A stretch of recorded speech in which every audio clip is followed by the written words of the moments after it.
3 दिन, 682 km और नफरत की इंतहा। रूम नंबर 404 में क्या हुआ कि कातिल बन गई सीईओ मां।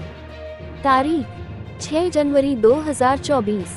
आर्टिफिशियल इंटेलिजेंस की दुनिया में जाना पहचाना नाम बन चुकी 39 साल की सूचना सेठ अपने 4 साल के बेटे को लेकर बेंगलुरु से गोवा के देबोले में एयरपोर्ट पहुंची। यहां से उसने कैंडोले इलाके के लिए कैब बुक की। वहां सोल बयान ग्रैंड होटल के रूम नंबर 404 में चेक इन किया। होटल की बुकिंग सूचना ने पहले से ही करवा रखी थी। रिसेप्शन पर उसने बाकायदा अपना आईडी कार्ड भी दिया। फिर 6, 7 और 8 जनवरी को सूचना अपने बेटे के साथ गोवा के अलग अलग इलाकों में घूमी। अब तक सब कुछ ठीक था, लेकिन फिर तभी 8 जनवरी की रात करीब 10 बजे सूचना ने होटल के रिसेप्शन पर फोन कर बेंगलुरु के लिए एक कैब बुक करवाने को कहा। होटल के ट्रैवल डेस्क को सूचना की ये बात बड़ी अजीब लगी। ट्रैवल डेस्क पर मौजूद शख्स ने सूचना को मशवरा दिया कि कैब से बेंगलुरु जाने की बजाय फ्लाइट से जाना कहीं ज्यादा सस्ता पड़ेगा और वक्त भी बचेगा।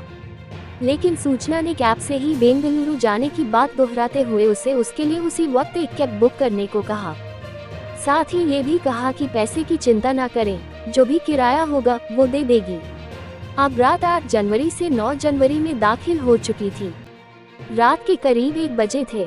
एक इनोवा कार होटल पहुंची। सूचना ने रिसेप्शन पर पहुंचकर बिल चुकाया और चेकआउट कर लिया।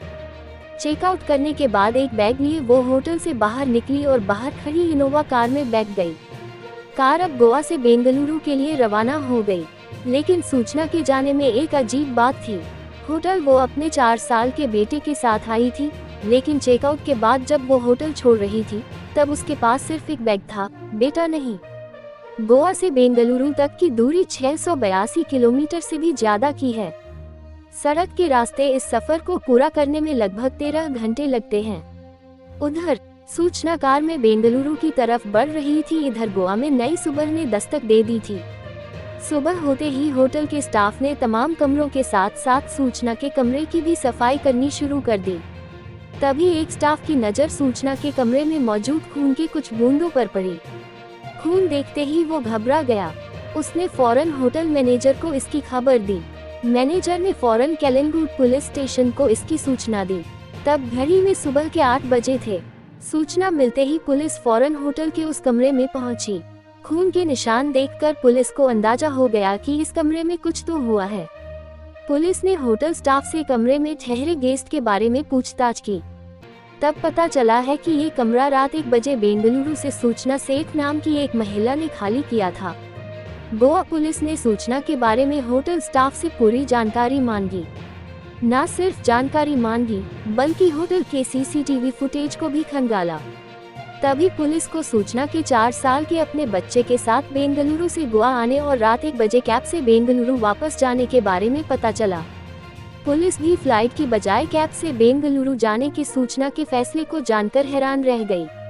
पर उससे भी ज्यादा हैरान वो तब हुई जब होटल के स्टाफ और सीसीटीवी कैमरे से ये पता चला कि वो आई तो एक बच्चे के साथ थी, लेकिन लौटी अकेली। पुलिस के सामने अब ये सवाल था कि 4 साल का वो बच्चा आखिर कहाँ गया। सवाल ये भी था कि कमरे में मौजूद खून के वो निशान किसके हैं।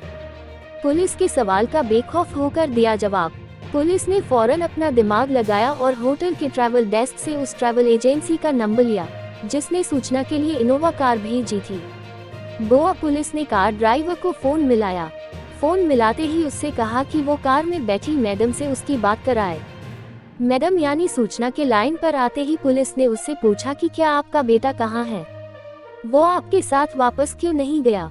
सूचना ने बेखौफ जवाब दिया कि वो गोवा में ही एक रिश्तेदार के पास है, कुछ दिन बाद लौटेगा। उसने बाकायदा गोवा के अपने उस रिश्तेदार का पता भी पुलिस को दे दिया। गोवा पुलिस को लग